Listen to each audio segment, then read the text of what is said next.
welcome to another episode of the MMA Lockcast. I'm your host, Manpreet, aka MMA Lock of the Night, and your boy on social media at MMALOTN. And this week, we are going over UFC London, which is headlined by a heavyweight fight between budding prospect Tom Aspinall and the ever-veteran Alexander Volkov. I'm very much excited about this fight as we'll finally get to see Tom Aspinall tested against a legitimate veteran who is very tough to put away, only ever been knocked out 2 times in 43 professional fights.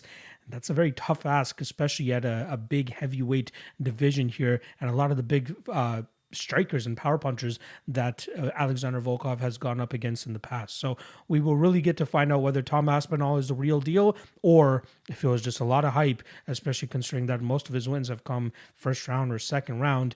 We have never seen him extended, and I think that a guy in Alexander Volkov could absolutely extend him here. But that breakdown is going to come later on in this podcast. First thing that we always like to do is go over the betting recap of the last event, and that was UFC Vegas 49, 50. I believe it was UFC Vegas 50. I could be off. Either way, it was the Santos versus Ankalaev fight. That's where we saw another winning event for your boy. That's 3 straight winning events now, which means the picks are only on Patreon now. So if you guys want to see what I'm betting for this weekend, you guys are going to have to check out the Patreon. But the plugs are going to come in a couple minutes here. Let's get into the betting recap. So we'll start off with the one loss. The one loss was the dog of the night play. 1 unit on Bruno Silva plus 150. Alex Pereira did a really good job in that fight. I'll give him credit. I was wrong about him. I knew he was a great striker. I knew he'd have the striking advantage, but I was wrong in the fact thinking that Bruno Silva would have takedown success here.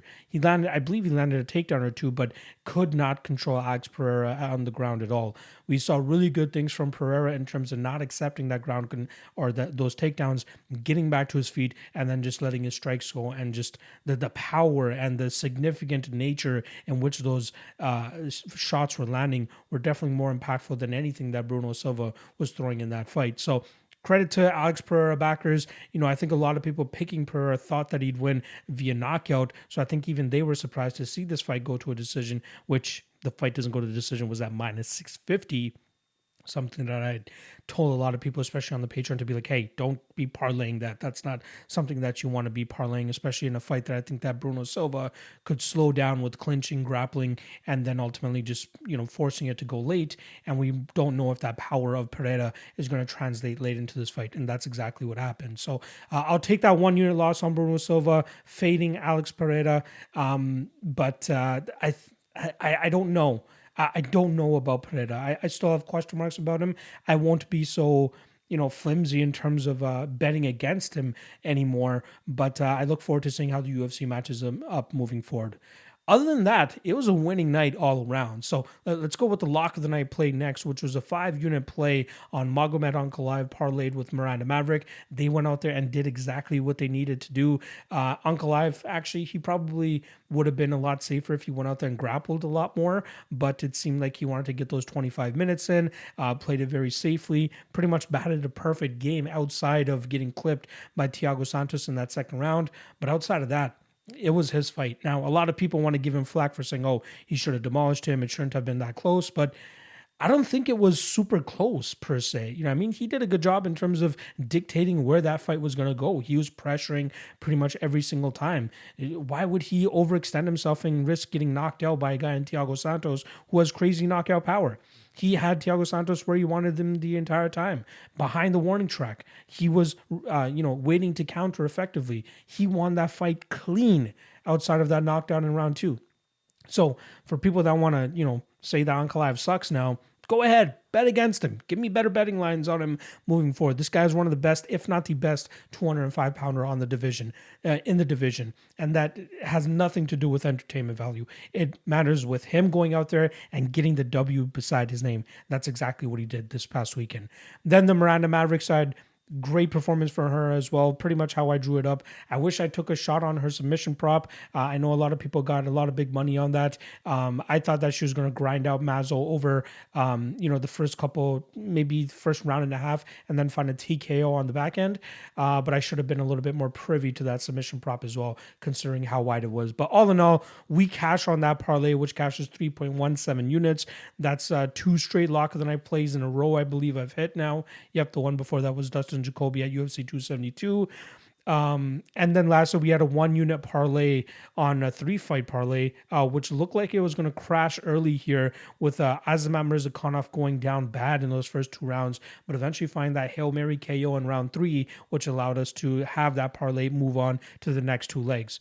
The next leg was Dober versus McKenna. It seems like a McKenna fight doesn't go to decision is an auto bet no matter the odds, maybe up to about -400, -500 or so in every single fight in terms of parlaying that. The guy is a banshee right off the bat. Either he gets that finish quickly or he gasses himself out and eventually gets finished after that. So, cash that fight doesn't go to decision at -225. And then last leg of this parlay was Marlon Moraes and Song Yadong to finish inside the distance.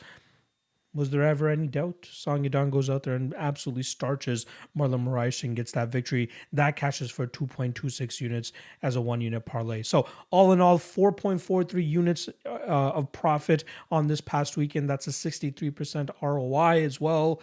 Loved that entire card. Again, minor slip up on the Bruno Silva side, but I'm glad that we got to see that performance play out over 15 minutes, and I'll accept the loss on the chin there. It's completely fine. Pereira's a good fighter, and he proved me wrong in certain spots. I'll take that L on the chin every day, but that's why we bet full cards and not just everything on one fight, so that we can still go out there and profit 4.43 units, just over $800. I'd say close to $900 in official profit for me, but I did cash a couple parlays as well, which added another $600 or $700 to the bankroll as well. So a solid event. That's 3 straight winning events now. So if you guys have been following me for a while, you guys know that the official picks will only be on the Patreon until I hit my next losing event. I already have 3 bets posted on there. I got 2 more that I'm planning to place, just waiting on line movement and seeing how that stuff shakes out. And that's available on the Patreon. Link in the description below. $5 a month. Best bang for the buck you're going to get on the market. A ton of work goes into the Patreon, and it's criminally underpriced considering how much work I put into it. Prize picks tips, best bets and props article, great Discord community, not to mention early access to the breakdowns. All of this stuff. And I got a couple of other things up my sleeve that I'm going to be adding to it very shortly. But make sure you guys check out the Patreon. Link is in the description below. Secondly, check out Coolbet as well. Great supporters of the show. Love their website. Sometimes they're a little bit slow with the line movement, which is great. So you can take advantage of certain situations where you might have lacked on getting on the tape early. You can parlay props as well, which is something a lot of people like to do, especially degenerates like myself. And not to mention a lot of other great tools to help you improve your betting game as well. So make sure you guys check out Coolbet. Promo code is MMALOTN. MMALOTN2. That's the number 2. And they'll match your initial deposit up to $200. All right. That's a wrap on the intro. Appreciate all the love.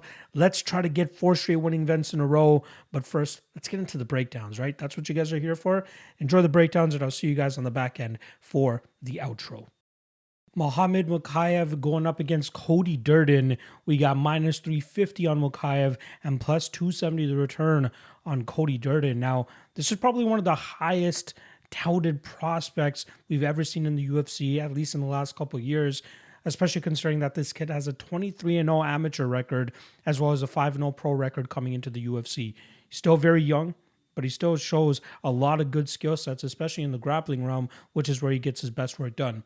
However, I think the hype might be a little bit too much at this point in time, and this -350 is unjustified. But wait, don't get me wrong. Still picking him to win this fight, as I do think that his jiu-jitsu is slightly slicker than what we're going to see from Cody Durden, which will allow him to either hit reversals or just, do a good enough job in terms of controlling from on top and just grinding this fight out. But we've seen some, somewhat red flags in his last couple fights, most notably his last fight and his fight 3 fights ago.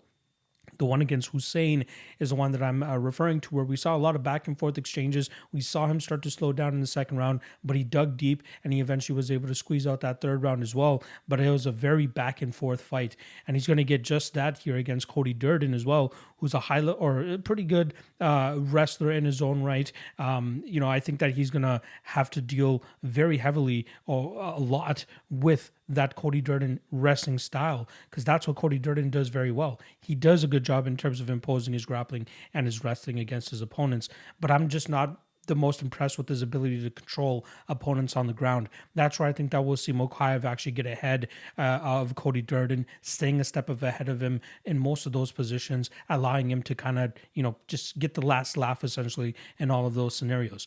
But Durden's going to bring it. Durden will absolutely bring it here with the striking, with the pressure, with the wrestling, and it's all going to be on Mokaev to kind of use that against him and hope that, maybe some of these desperation takedowns will allow for trips or reversals from the Mokaev side.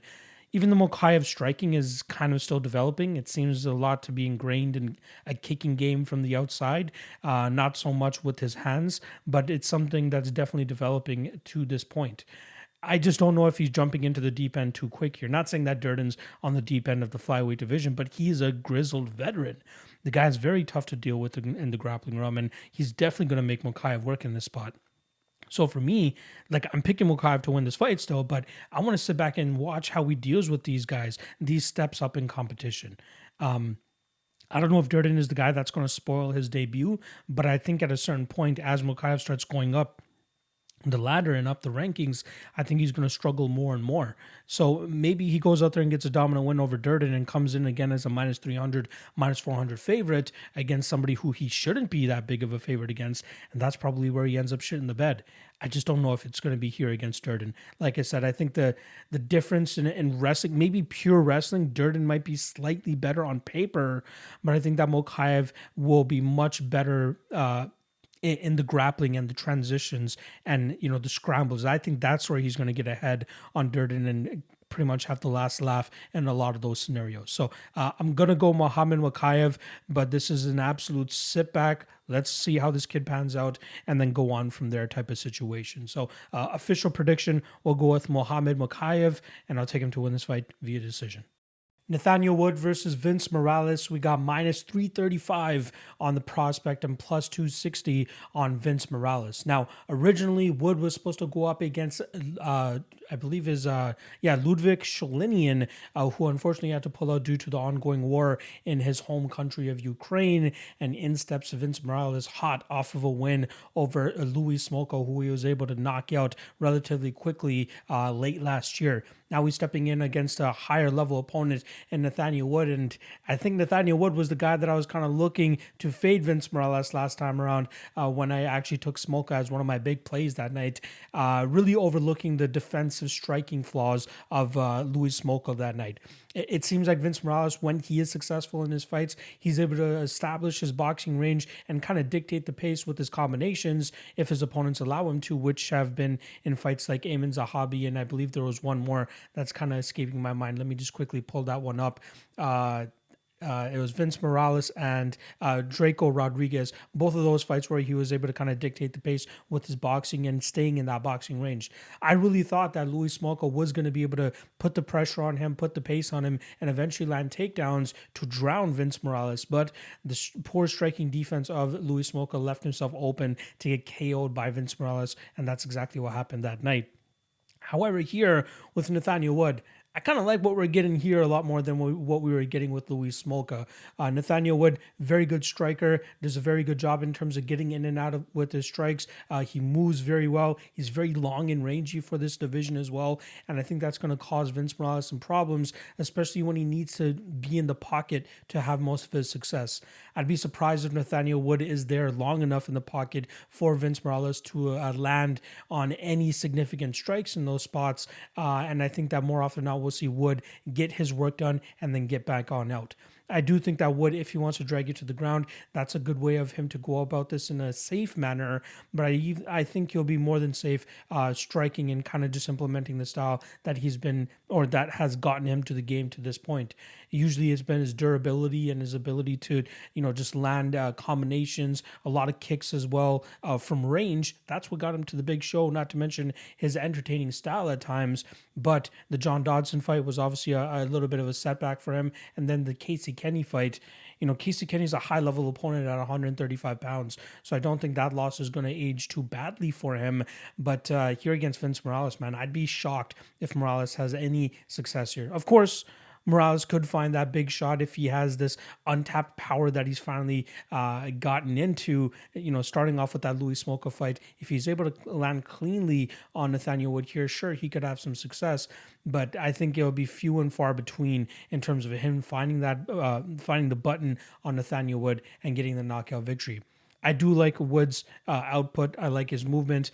He's going to have the hometown advantage here, obviously, but I think that he's going to make it look nice and clean here, dominating Morales from minute 1 to minute 15. There's the chance that he could club and sub him or even land a big knockout of his own, but I do think for him to be as safe as possible would be the best, and that's just playing on the outside, using his kicks, crashing forward with punches at times, but then getting back out before Vince Morales is able to get off any significant damage. So official pick, I'm going to go with Nathaniel Wood here, and I'm leaning more so with the fact that he's going to go out there and win via decision. Corey McKenna versus Elise Reed. We got minus 250 on McKenna and plus 200 the return on Elise Reed. Now, I thought going into this fight that I'd be more than happy to take the chalk on Corey McKenna, thinking that she had the potential, thinking that she had a massive grappling advantage, and thinking that she'd be able to get this fight to the ground, control it, or find a submission. But after running the tape, I'm not so sold that that's exactly what's going to happen here. I do think for the most part that McKenna's wrestling game is slightly overrated. I think that a lot of people are putting way too much stock into that, thinking that she's just going to easily ground Reed here and just grind her out. Now, don't get me wrong, I do think she'll land takedowns, but I'm just not sold on the fact that she'll be able to get enough control time or enough damage from on top that could outweigh the potential damage that she's going to take in the striking realm. Because I give the striking advantage to Elise Reed here. She has a pretty clean Taekwondo background, a karate background as well. And I believe she's been studying Taekwondo for over 20 years, but you definitely see it in her fights. She moves in and out very well. She lands a lot of big shots from the outside. She has a great kicking game as well. She has a nice side kick to kind of establish her range as well.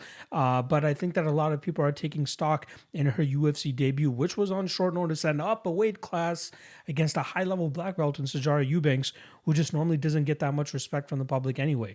So I think if people are looking at that fight and saying, oh, look what Sijara was able to do, Corey McKenna should be able to do the same thing. Sure, McKenna might have some success, but to compare Sijara Eubanks' black belt level jiu-jitsu to McKenna's somewhat green, still developing game is completely atrocious in my opinion. That is not a good way of approaching it. Sure, McKenna has shown decent takedowns and grappling in past fights, even on the regional scene, but I still think she has a long ways to go. And Elise Reed, although she does find herself in those positions at times, especially in the regional scene, she finds a way of getting back out of those positions, and she finds a way of continuously damaging her opponent, which is obviously criteria number one when we're scoring fights. I do think that we'll see Elise Reed, get taken down, like I said, but I think we'll see her work back to her feet. And then on the feet, I think she'll be able to land enough strikes and incur enough damage here to possibly make it sketchy for the judges and possibly pull off an upset victory of her own. However, there are a couple of things going against her, right? Obviously, the hometown advantage or home-ish town advantage from McKenna. I know she's not from England exactly, but she's obviously on her side of the world here, although she does train out of Team Alpha Male in Sacramento, California. So there are the possible swing of the judges with the crowd, with whatever shots that McKenna might land. Even if she doesn't land them, the fact that she might get close on landing some shots on the feet, that could sway the judges as well because of the roar of the crowd. But even the takedowns, right, that might get a lot of support from the judges, even if she's not able to get a lot going from on top. But we've seen Reed win a lot of her fights via decision, where even though she's getting taken down, she's the one damaging her opponent, and then she's the one getting back to her feet, getting back to work with her striking as well. And her grappling is somewhat coming along as well. She does have some decent top control and some nasty ground and pound, and I think that's kind of what makes this fight a lot closer than people are making it out to be.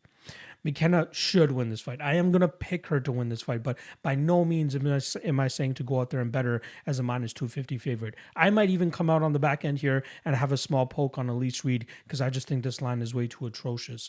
Elise Reed via KO at plus 1100. McKenna has shown nothing but durability up until this point, but I think that line is a little bit wide given the advantage that I'm giving Reed in the striking realm. But even at plus 200, plus 215, what I'm seeing over there on Pinnacle, I got to take a little bit of a shot here on Reed, even if I'm not picking her to win.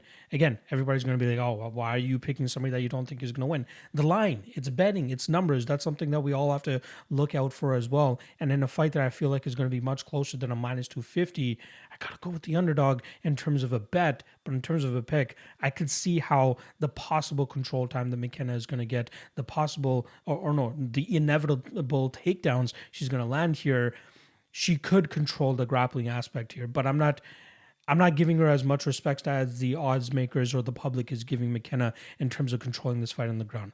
Last thing I'll say about this fight, go back and watch that Mikolai fight. I believe that was the Italian girl's name that McKenna fought on in Cage Warriors. That's a perfect example of what I could possibly see happening here with Elise Reed, where we saw McKenna land a couple takedowns. She couldn't control the fight on the ground though. And then when this was in the striking realm, her opponent was controlling the striking with, crashing in the pocket, landing big shots, and just getting the better of McKenna in those situations.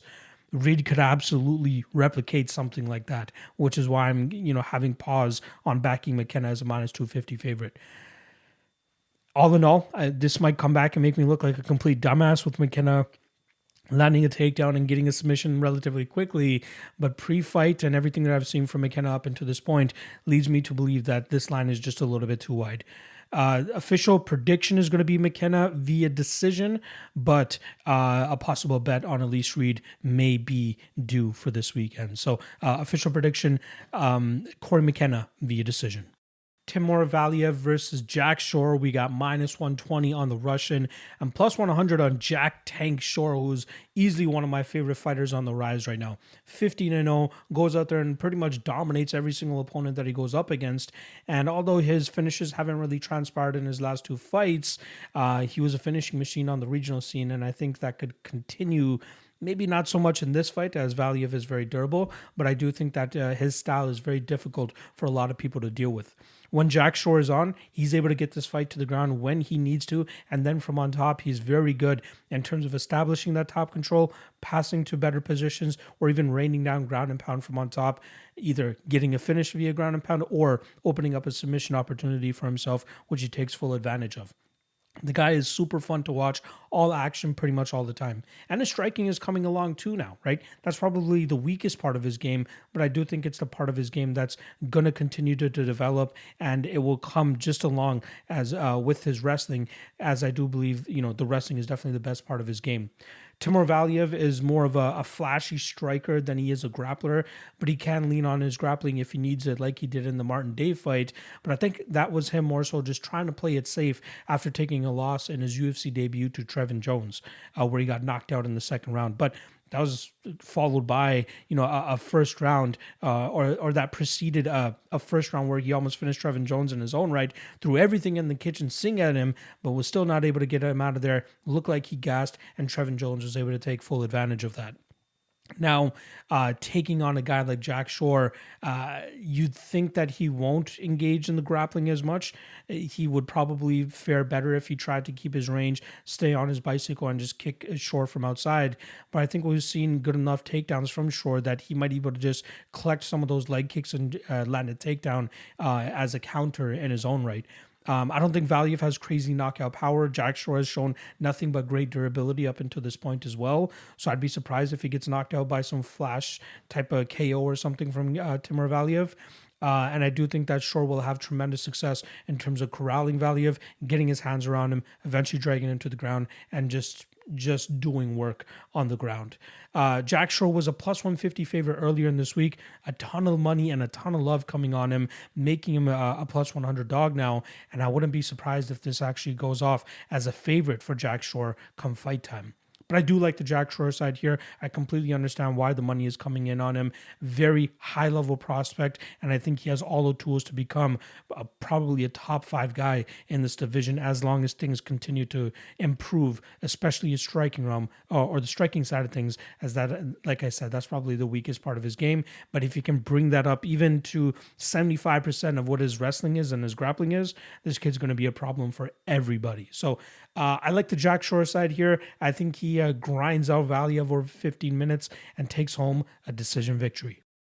Nikita Krylov versus Paul Craig. We got minus 190 on Krylov and plus 160 the return on the Bear Jew, Paul Craig. Now, this is going to be a fun fight. Both guys, more often than not, like to go out there and get the finish. I believe in Krylov's career, he's only ever been to a decision 3 times in 32 fights. He had 32 straight fights that finished inside the distance before his last 3 fights, which have all gone to a decision. But, he took the safe approach in the Johnny Walker fight, dragging the fight to the ground and trying to grind out Johnny Walker. And then in his last fight against Magomed Ankalaev, came up short after he had a very successful first round, but but unfortunately crumbled under the pressure and the grappling of Magomed Ankalaev in rounds 2 and round 3. On the Paul Craig side of things, never gone to a decision outside of that one draw that he went to with against Shogun Hua in a very hard-fought back-and-forth fight, but he managed to get that rematch against Shogun Hua 2 fights ago, and he absolutely demolished him, forcing Shogun Hua to tap out to strikes in the second round. His last time out, he pulled off another big upset where he was able to get an armbar against Jamal Hill, broke his arm, and really upset a lot of people, as a lot of people thought Jamal Hill was going to run through Paul Craig, myself included. But we saw a little bit of greenness and from the fight IQ of Jamal Hill in terms of tangling with Paul Craig on the ground there, and we saw Paul make him pay for that. This one's a tough one, right? Krylov likes to go out there and grapple more often than not, but when he does keep it in the striking realm, his striking is pretty good. He has good combinations. He has big power as well, which I think that's something that Paul Craig will struggle with, because Paul Craig is going to be looking to drag this fight to the ground. That's where he does his best work. That's where he's able to wrap up the plethora of submissions that he's able to get on his record. The fight doesn't go to decision is what stands out to me most here. It currently sits around minus 200, but I just... The two things that kind of weigh on me here is if Paul Craig does get takedowns but plays it safe and just tries to control Krylov on the ground, that could be a concern. And then on the flip side with Krylov, if he doesn't want to overextend too much in fear of getting taken down, he could just go out there and win a point fighting style matchup here over 15 minutes. That's a little bit of a concern as well, right? But the majority of losses on Krylov's record, so he has 8 losses on his record. 5 of them have come via submission, which is a huge red flag here, which is why I can't be overly confident on the Nikita Krylov side, especially if this fight hits the ground. There's not many guys that are as active as Paul Craig is off of his back, which is why he's able to catch so many submissions off of his back. It's not often you get submissions off an opponent's back, especially in men's MMA. You see it more so in women's MMA, where they're able to pull up a armbar from guard or something like that. But it doesn't happen in men's MMA unless you're looking at Paul Craig fights, because that guy loves throwing up submissions, and more often than not, he gets it. So that is a big concern if with having confidence on the Krylov side. I am still going to pick Krylov though. I do think he does establish that power striking style, lands combinations, and eventually finds a knockout. But the fight doesn't go to decision is probably my favorite bet in this spot. It would be like minus 400, minus 450 had it not been for the last 3 fights on the Nikita Krylov side. But if you look back at those fights, I completely understand why they went to a decision. Here against Craig, though, Krylov can't just grind out top position. He's going to be fighting submission attempts the entire time. And then in the striking realm, I think he absolutely blows Paul Craig out of the water. So official prediction is Nikita Krylov by knockout, but the fight doesn't go to decision is probably something that I'll be parlaying in a couple of spots here. Sergey Pavlovich versus Shamil Abdurakhimov. we got minus 300 on Pavlovich and plus 250 the return on Shamil Abdurakhimov. Now, both of these guys have been outside of the cage for an extended period of time. I believe both guys, the last time they stepped into the cage was late 2019, and both guys have had a plethora of issues to deal with in terms of stepping inside the cage again, but luckily we get to see them throw down once again this weekend. Now, the 40-year-old Shamil Abdurakhimov is on an unfortunate 2-fight losing streak right now, where he got finished by Curtis Blades, followed up by a loss to Chris Dawkins last time, where he got finished in the second round via KO. But let's cut him some slack for those losses, right? Curtis Blades is fucking Curtis Blades. On the flip side, Chris Dawkins, very good with his hand speed, and he was obviously the faster guy in that fight, which is why he was able to find that chin of Shamil pretty quickly. It was just a matter of time until he was able to do so. On the flip side, for Sergey Pavlovich, he's on a 2-fight winning streak after dropping his debut in the UFC via ground and pound to Alistair Overeem. He's since knocked out Marcelo Golem in a minute, and then he followed that up with the knockout of Maurice Green in 2 minutes, which is why I think the odds right now are as wide as they are. Both guys are on completely opposite trajectories right now, but I don't think that this is something that warrants a minus 300 number on Sergey Pavlovich. Now, don't worry, don't turn off the breakdown yet. I know you guys know that I like my underdogs at times, but I do think that Sergey Pavlovich still gets the win here. I just think the odds are a little bit wide, especially if this fight does find itself going past the 5-minute mark. Sergey will obviously have the speed advantage. He have a tremendous power advantage, but at times we see him very gun shy, and he allows, his opponents kind of get a little bit too reckless at time, and then unfortunately pay the price by getting landed on heavily by Sergey Pavlovich, and which usually ends their nights, especially in the last 3 out of his 4 fights where he's able to find those victories in the first round. It's because his opponents are just a little bit too aggressive. Abdurakhimov is quite disciplined at times. Again, he is slow. That is kind of the big red flag here, not to mention the fact that he's 40 years old. But this is the heavyweight division. Guys can still have success early into their 40s. And I think that this is a spot that Shamil, if he doesn't get dusted in that first round, things could get very difficult for Pavlovich the longer that this fight goes. What if he goes out there and takes a grapple-heavy approach? I think he's the better grappler than Pavlovich. We'll find out this weekend, but I hope that we get to see them lock up and see who is more dominant in the grappling position. I think Shamil could surprise some people. Shamil has some decent knockout power of his own, so that is something that we need to keep an eye on as well, which is why I'm not running to the betting window to throw Pavlovich into a parlay either.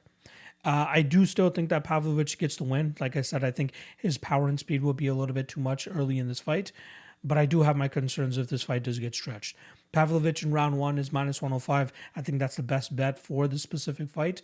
But if this gets extended, plus 500 on Shamil to win via decision is not too bad of a look. If I could trust Shamil's chin a little bit more, I'd probably, take the underdog shot on him at plus 250. But Pavlovich seems to be coming into his own right now. There's not much you can really take from wins over Marcelo Golem and Maurice Green.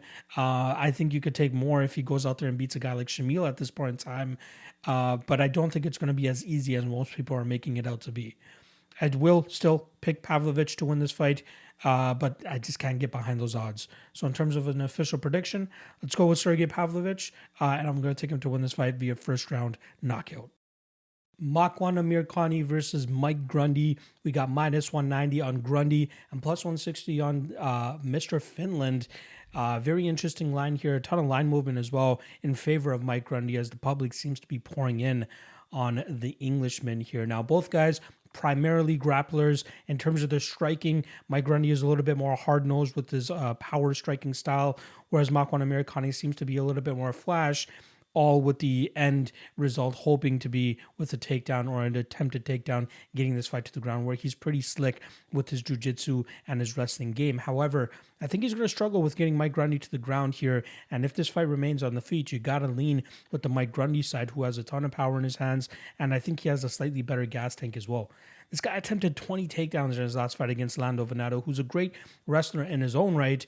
But the reason I think that we saw Mike Grundy lose that fight was because Lando's a great striker, right? He does a really good job in terms of demanding respect in the striking realm, throws a lot of volume out there, and makes it look really good for the judges, especially when he's able to stuff 17 of 20 takedown attempts for Mike Grundy. If Makwan Amirkhani is able to keep this fight on the feet while Mike Grundy trying to land takedowns. I just don't think that he does as well as what Lando Venata does in the striking realm. I think that he'll actually be giving up minutes by being on his back foot and allowing Mike Grundy to kind of control this fight with his power striking style. But Makwan might land a takedown. Grundy might land a takedown. But I do think that both guys will be safe enough in those realms to not get finished or not get submitted or not give up crazy dominant positions in those spots. I do like Grundy, though, in this spot. I do lean him a little bit more. His line is getting a little bit out of whack at this point in time, approaching that minus 200 range. But I still think he goes out there and gets the win. I think he has a more reliable gas tank, a little bit more reliable in terms of putting the pressure on his opponents, and a little bit more reliable with not quitting, right? This guy still was going out there and landing takedowns against Movsar Evloev, even after gassing himself out in that first round, trying to find the finish against the Russian. But Makwan, we've seen when things are not going his way, he really starts to fold, and he shows it as well with his with his posturing and his gesturing and all that. It just does not look the greatest on film. Even after having successful first rounds, he can still go out there and shit the bed. And that's what could happen in this spot here. Possible live betting opportunity as well on the Mike Grundy side. If he does enter underdog territory going into round 2, I do think that he'll have the stronger round 2 and stronger round 3 and eventually find that knockout in round 3 as well. So I'm going to lean with the Mike Grundy side, but I'll have little sprinkles on a couple of his props, which I think are a little bit too wide here. Plus 750 on him to win via knockout. I think that's more than live in this spot, especially with Makwan, who's had chin issues in the past, durability issues in the past. I think that Grundy could find that knockout blow. And then, like I said earlier, Grundy in round 3 is currently sitting at plus 1400. Got to take a little bit of a shot on that as well, because I do think that holds some value, especially against a guy in Makwan who's, again, everything about him, optically speaking, and even durability-wise, really starts to go down the drain the later that a fight goes. So I'm going to go Mike Grundy, and I'll pick him to win this fight via third round KO. Ilia Topuria versus Jay Herbert. We got minus 475 on Topuria and plus 350 the return on Jai Herbert. Jay Herbert, we're just going to go with Herbert. Interesting fight here for Topuria, who had a weight cutting issue back in January when he was trying to take on short notice Charles Jourdain, but unfortunately he was not able to make it to the scales. They eventually canceled the fight. And again, that was at 145 pounds. Now he's trying to hop in there quickly and make up for that gaffe by coming in at 155 pounds against Jai Herbert. I think that this is a great stylistical matchup for him. He should go out there and pretty much replicate what Renato Moicano was able to do against Herbert, get this fight to the ground, get that superior jiu-jitsu going, and either find a TKO or a submission pretty much right off the bat. I'd be surprised if Herbert has much success in this fight. He's a good striker, good volume, good output, but more often than not, we see him when he's going up against grapplers, he does get taken down, and he kind of does struggle in terms of dealing with those guys that have heavy top pressure, and I think that's exactly what we see from Ilia Topuria in this spot. I believe the number is 23 out of their 25 fights have not gone to a decision, and I think that trend continues here, especially with that line at minus 350. I think it's just a matter of time before either Topuria finds that TKO or submission from on top, or Jai Herbert catches him with some random thing, but I'd be surprised if it's Jai Herbert getting his hand raised in the spot. The fight doesn't go to decision is roughly around minus 350, which is much better than the minus 475 that you're getting on Topuria straight up. So I'd rather parlay the fight doesn't go to decision than parlay Topuria in the spot. But still, you can parlay both of them if you want. I still do think that the fight doesn't go to decision is just slightly better, given the fact that it doesn't have as juiced up as a line as minus 475. It's still minus 350, which is crazy, but makes sense. Makes absolute sense because Topuria should go out there, drag this fight to the ground, and find success relatively quickly. I think he wants to stay active. I think that's why he took this fight at 155 pounds, because of that whole debacle back in January. I think he wants to get a win under his belt, get back into the swing of things, and then get back into the cage as soon as he can, maybe in June or July, maybe the big July International Fight Weekend card. He wants to come back and really start to assert himself in either the 145 or 155 pound division. I think it's more so going to be the 145 pound division, though. I like Topuria quite a bit here. I think goes out there, runs through Jai Herbert, and gets that first round finish. I guess that's a prediction there. Ilia Topuria via first round. I don't even know. Submission or TKO is completely on the table here. Just for the fact of this podcast, we'll go via submission round 1. Molly McCann versus Luana Carolina. We got -130 on McCann and +110 the return on Luana Carolina. Now, I'm kind of surprised at the love that I'm seeing for Carolina on the Twitter timelines and every other spot that I kind of check out to get a feel of where the crowd and the public is leaning. And again, I'm kind of surprised that people are liking the Carolina side here, especially given that this is a hometown fight for McCann. Obvious implications from the crowd impacting the judges, especially if this fight goes 15 minutes, which more than likely it will. But I think a lot of people are taking some confidence from Luana Carolina's performance against a very highly touted strawweight in Lupita Godinez. But I think people fail to remember that Lupi took that fight on 6 days' notice, up a weight class against a much bigger opponent, and normally her style is to grapple, to try to get her opponents to the ground and really try to wear on them, get that ground and pound or get that submission. But she was unable to get Carolina down, and rightfully so. Carolina is a very big fighter, especially for someone coming up a weight class to go out there and fight her. Carolina, when she is at her best, she uses her range decently against opponents that are willing to fight her at kickboxing range. She is a little bit more of a kickboxer than anything. She at times you see her do well on the ground, like she did find some success against Godinez on the ground, being on top of her. But again, I think a lot of that had to do with the size advantage she had in that fight, and she will have a size advantage here against Molly McCann. But I think Molly is way more fit for this flyweight class compared to what Lupi was bringing, especially on short notice up a weight class. I just don't think that Carolina is that good, honestly. She only has 2 losses in her career. The most recent one, obviously, being to Ariane Lipsky via that weird knee bar that she submitted to. But I don't know how much more she really has to offer.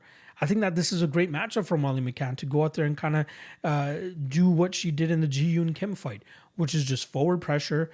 Don't worry about the fact that you're going to be at a reach disadvantage, because she does a very good job with her hard-nosed striking style and her speed in terms of closing that distance, landing on her opponents, and either looking for takedowns after that or getting back out into space and then just resetting and doing the same thing over and over again. I expect her at her optimal level to go out there and outstrike Luana Carolina just by, crashing the pocket the way that I said, and letting off a couple strikes, getting the roar of the crowd, having that impact the judge, and then eventually take that round. If she does get taken down here by Carolina, because Carolina does have some sneaky trips and throws that she might be able to implement, especially if Molly McCann wants to go out there and wrestle tirelessly or relentlessly. But I wouldn't really suggest that for McCann. I think that she could try to change levels and try to get Luana thinking about the takedowns that are coming, but ultimately focus on her hands, try to get her output out there, and just try to keep Luana Carolina backing up. That's where Molly McCann works best. Just watch the Ji Yoon Kim fight. I think that's a perfect example of how I think this fight with Carolina is going to go. Now, the Procopio fight is a little bit of an eye-opener for some people, but I bet Procopio at underdog odds there, knowing that she's an aggressive fighter with a great grappling game, a solid black belt in jiu-jitsu, and she's able to show the full array of skills on the ground by getting McCann to the ground over and over again and winning that fight via decision. One thing I did like from McCann, though, was that she was kind of active off of her back. She threw up some very close arm bars from guard and, very impressive, especially against a black belt like Laura Procopio.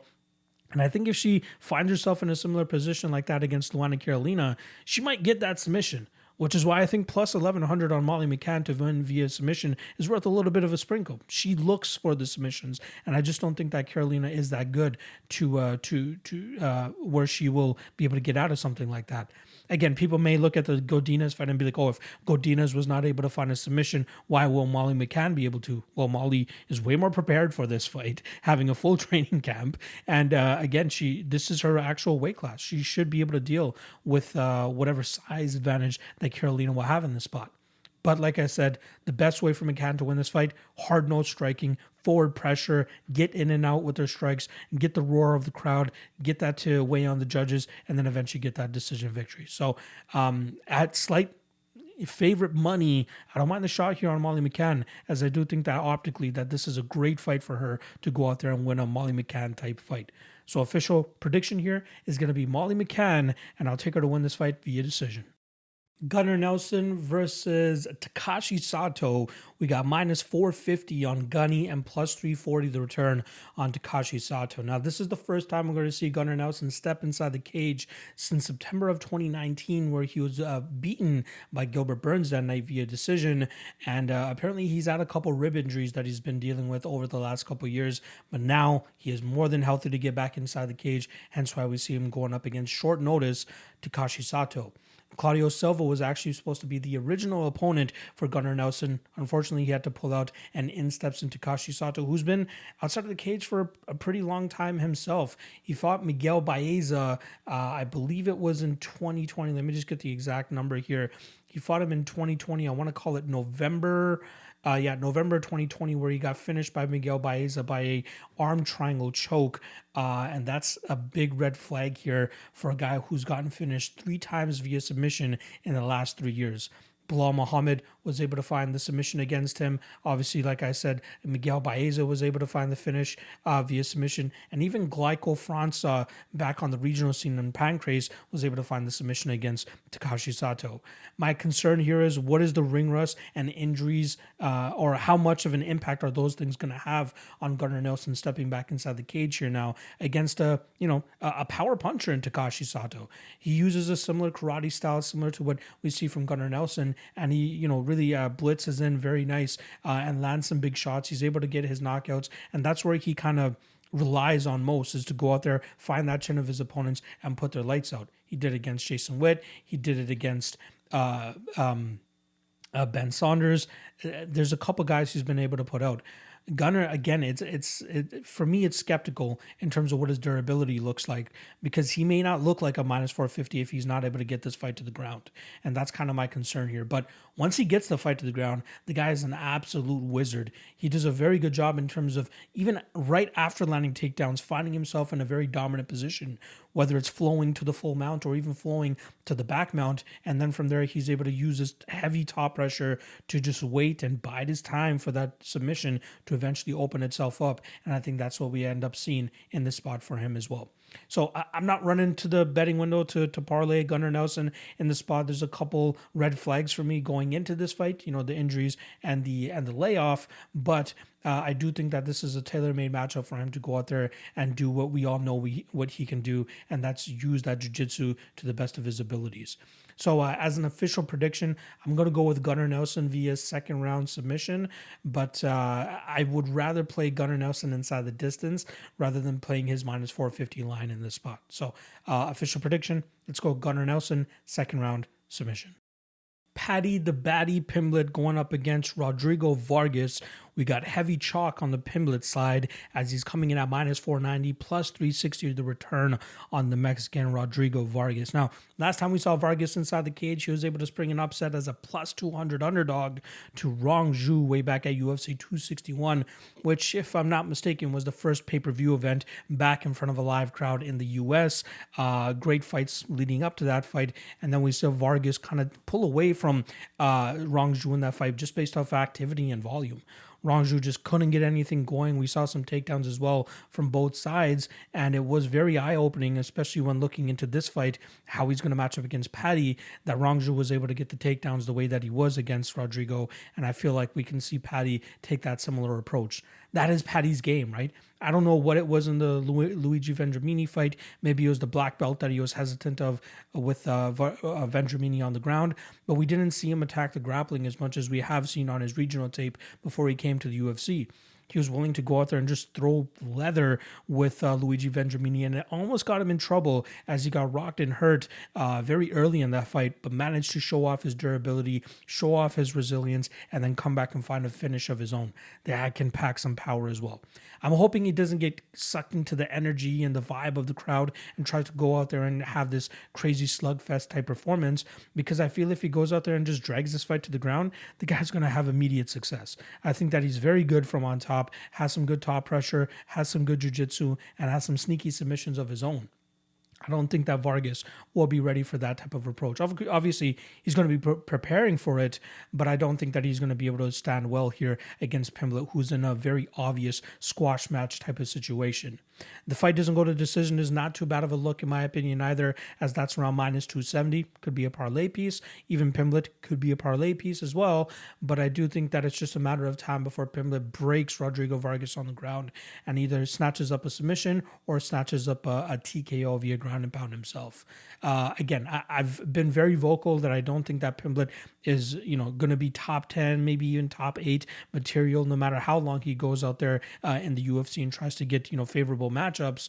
I think at a certain point in time in this 155-pound division, he's going to meet somebody that's going to be able to, nullify that grappling advantage he normally has over his opponents and then really punish him on the feet, maybe even find a knockout of their own. Let's not forget, Pimblett has a loss to Cameron Else. Although it was early in his career, Cameron Else is not that great of a fighter, in my opinion. So it's just a matter of time before we see that exposed once again. And again, not to mention, Pimblett's lost a couple fights, even before coming to the UFC. Funny enough, before he fought Nad Narimani, he was offered a contract to come to the UFC. He turned it down because he wanted more money. And he's like, I'm going to go prove myself a little bit more in Cage Warriors, and then you guys are going to pay me. He ends up losing the fight to Nad Narimani. Bounces back with another win, but then loses another fight against Soren Bach. Again, another spot where I think he was offered another contract from the UFC, turned it down, wanted to get paid more, and it kind of blew up in his face. Since then, he was able to go on a 2-fight winning streak, finishing both opponents, and then I believe that they were able to come to an agreement on a number to bring Paddy Pimblett finally to the UFC. Again, close-ish fight in that scrap against Vendramini in his debut. But I don't think that this one is going to be that close. I do think he runs through Vargas in the spot. I was hesitant at first pre-tape to be high on Pimblett in the spot, but I think he absolutely goes out there and runs through Rodrigo Vargas. So official prediction, I'm going to go with Paddy Pimblett, and I think he gets this finish, let's call it second round via submission. Time for the co-main event. We got Arnold Allen coming in at minus 115, going up against Dan Hooker at minus 105 right now. And I'm very excited for this matchup because it's a legitimate step up for Arnold Allen, who's really trying to put a stamp on this winning streak that he has coming inside the UFC. The kid's undefeated, very difficult to find success against the kid as he's very disciplined, very patient. But I think that might come to bite him in the ass here against a very active and volume-heavy Dan Hooker. Now, last time we saw Arnold Allen inside the cage, he went out there and beat Sodiq Yusuff via decision in a pretty tactical matchup. He was able to find the openings to hurt Sodiq in the first and second round, ultimately giving up that third round. But he did have a little bit of grappling and clinch success in that first round as well. We have seen at times where he tries to take that approach and really try to impose his strength against his opponents, but he doesn't do a good job in terms of controlling his opponents once he gets them to the ground, and I think that's where he's going to struggle here against Dan Hooker, where Hooker does a good job with his footwork, good job with his movement, has pretty damn good takedown defense as long as he's not fighting a guy like Islam Makhachev like he did in his last fight. But I think Allen will have a lot of trouble tracking down Dan Hooker here, dealing with the size discrepancy in the spot. And I do think that we'll see Dan Hooker just pretty much out-volume his way to a decision victory in the spot. I like Dan a lot. I know the big thing here is the fact that he's going back down to 145 pounds, but if he's able to do it correctly, apparently he had a very good test cut at the Apex a couple months back. He can do it in a healthy manner as long as he has everything dialed in, and as long as he comes and shows up at close to 100% on fight day, I think he goes out there and does absolute work against Arnold Allen.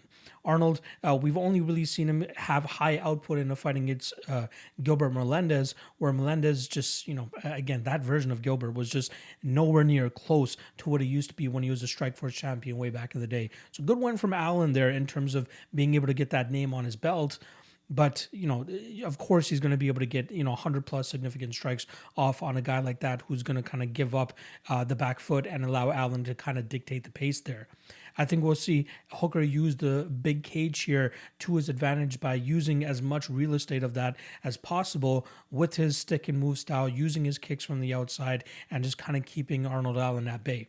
The obvious concern here from a lot of people is the chin issues and possible durability issues of Dan Hooker, but I think that's kind of being over-exaggerated here, especially considering that Arnold Allen has not found a knockout in his professional MMA career since 2014.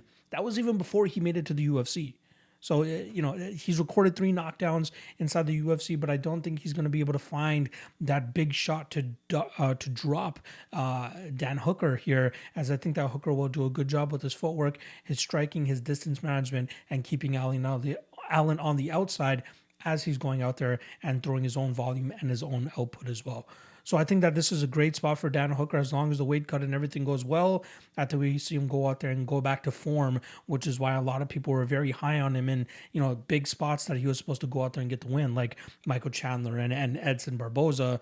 Arnold Allen, on the other hand, again, only 8 fights in the last 7 years. I think that's why he's not getting talked about as much for most people. But this is a big step up for him, and I think he's going to be in some trouble as Dan Hooker starts getting ahead of him minute by minute by landing those shots, staying with the output. And I also wouldn't be surprised if we see Dan Hooker go out there and try to impose his size on Arnold Allen by looking to grapple himself. He has a pretty sneaky submission game, has a pretty sneaky wrestling game as well. So I wouldn't be surprised if he tries to dominate in that aspect. But I think what's best for him, keep this at range and just give us a classic Dan Hooker type performance.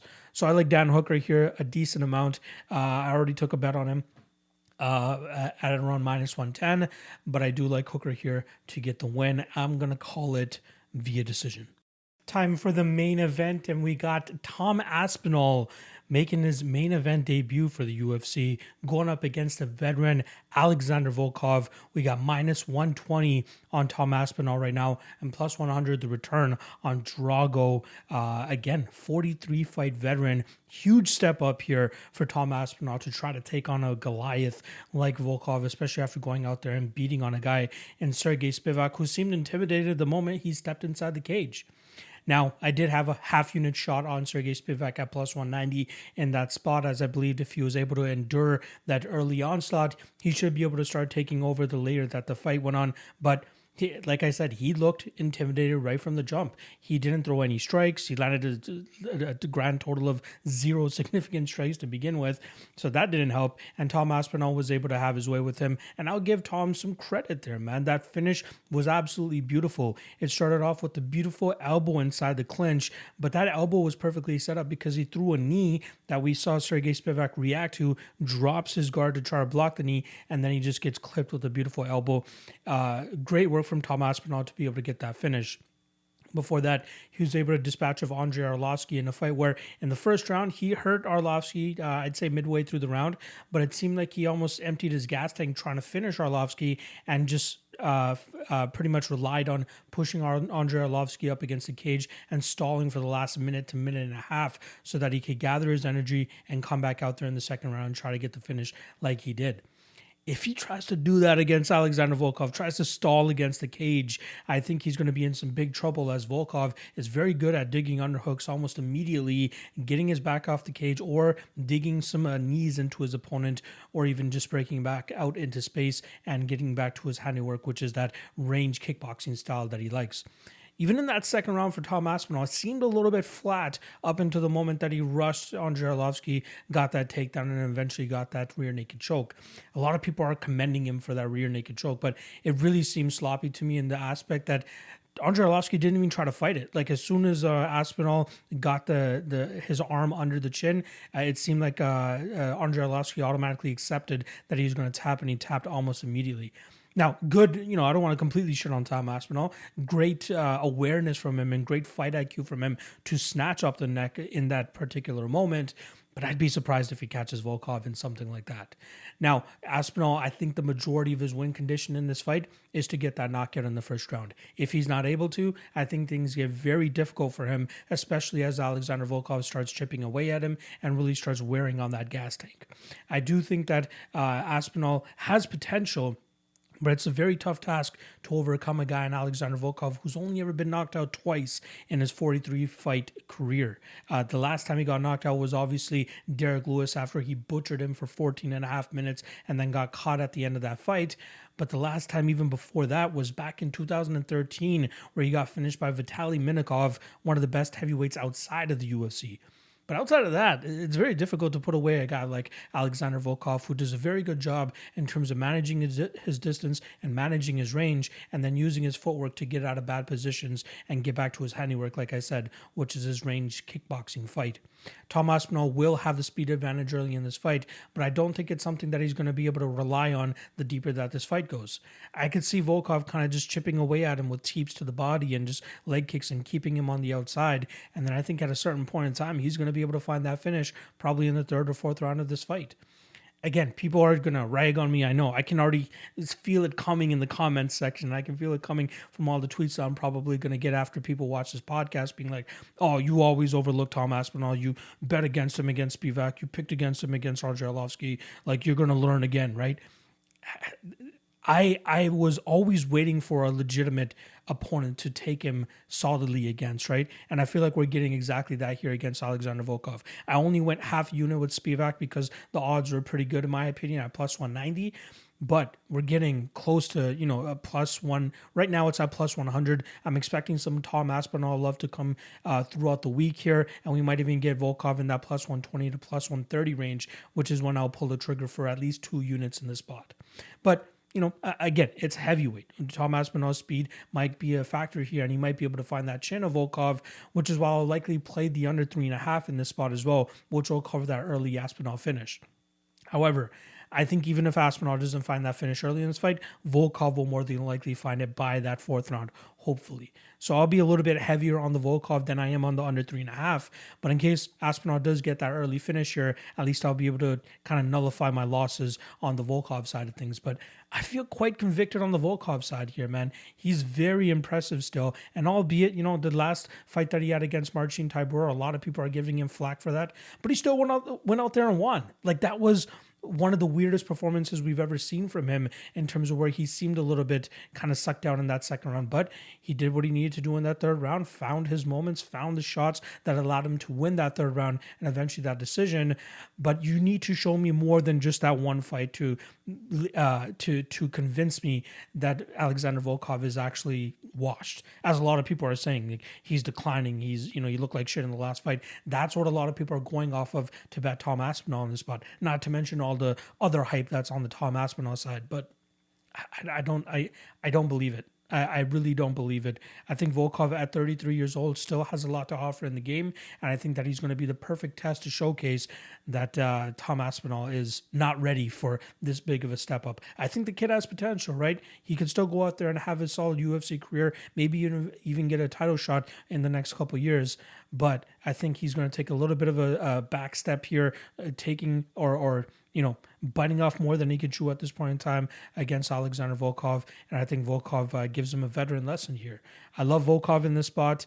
Obvious early danger from Aspinall. If you have that fear and it's too much to actually bet on Volkov, it's a great live betting opportunity as well going into that second round, taking Volkov, as I believe the knockout will come less and less for Tom Aspinall the later that this fight goes.